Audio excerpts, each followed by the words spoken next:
Showing you my office. My small, strangely laid out. There's carpet in the corner. There's a box over here. There's a desk. This is the office Molly and I are sharing right now for at-home work and Zoom calls. And you can see this is our credibility bookshelf. And our stuff that's on the floor, because we haven't finished moving yet. This is my small work desk.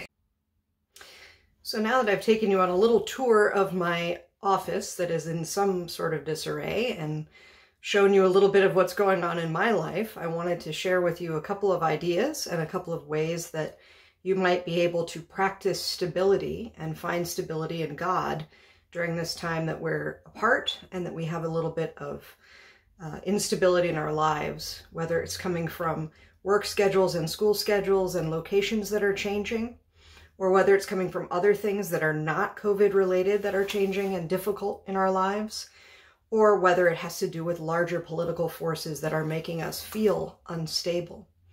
I want to share this with you because stability is a practice that is rooted in Scripture and is part of the Christian tradition. There are a lot of stories of people finding their grounding in God in both the Old Testament and in the New Testament, and you can read those yourself, but I wanted to highlight two of them. One of them is in 1 Kings, when Elijah is talking to, trying to talk to God, and he's in the midst of a really difficult time in his life, and he goes into a cave, and he's kind of hiding from people who are trying to hurt him. And he experiences this wild storm, and there's a big loud wind. And the scripture says that Elijah does not meet God in that wind, and he doesn't meet God in the storm. He experiences God in a voice that says to him, "Elijah, what are you doing here?" And then encourages him to go on and continue his ministry. So he hears a quiet voice in the midst of something really, really tumultuous, and it gives him a sense of peace, and it makes it possible for him to continue in his life.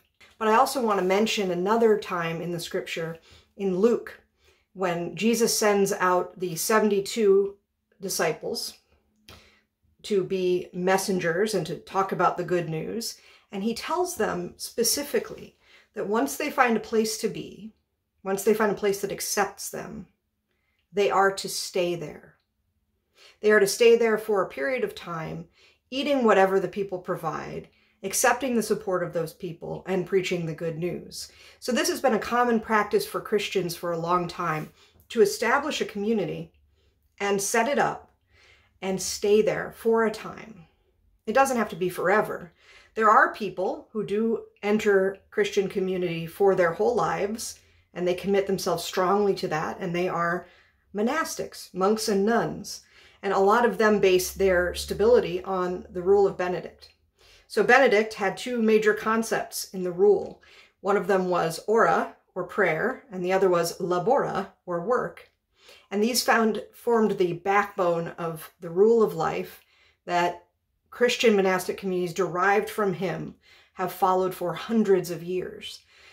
Ora and labora are balanced in the sense that you must pray and you must contemplate in order to be able to take action and work. You must do as Elijah did. You must be willing to go into your cave and listen for the voice of God. And you must be willing, when Jesus sends you out, to find some stability in the new place where you are going. So for all of us who are in the midst of a transition in our church, many transitions in our lives, including some crazy ones at home for some people with children especially, and a whole new set of expectations based on the economy and politics and all kinds of other things. We who are in that place need to find a solid grounding and a stable place to listen for God. I have some suggestions about that.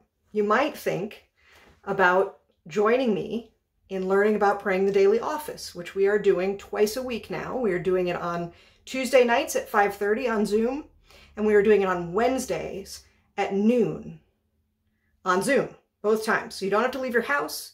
You just have to get online and learn about the prayer book offices, which are a structure for finding that kind of prayer. And you can pray them by yourself, morning, noon, and night, and even for bedtime. Or you can pick one, or you can do a different kind of personal prayer. But I do suggest that you find a way every day, or at least several times a week, to be in prayer, and it will help you to base your life and your work on that stability that is God.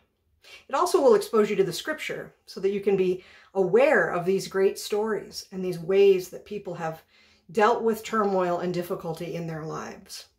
And you'll understand the whole salvation story a lot better once you've been through the daily office and read all of those stories.